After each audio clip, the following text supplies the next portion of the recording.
আমার আল্লাহ বলে, ওরে বান্দা বান্দি,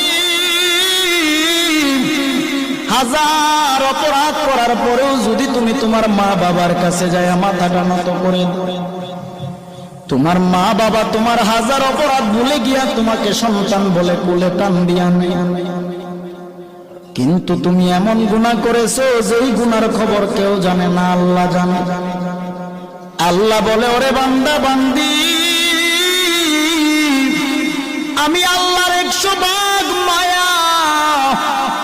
1 ভাগ মায়া আমি আল্লাহ দুনিয়ার মানুষের অন্তরে দিলাম, আর বাকি 99 ভাগ মায়া আমি আল্লাহ গায়বী খাজানায় রেখে দিলাম। তুই তোর সবার কাছে তুই হাজার অপরাধ করার পরেও যখন তওবা করে চোখের পানি ছেড়ে আমি আল্লাহর দরবারে 1 জাররা পরিমাণ চোখের পানি ছেড়ে দাও।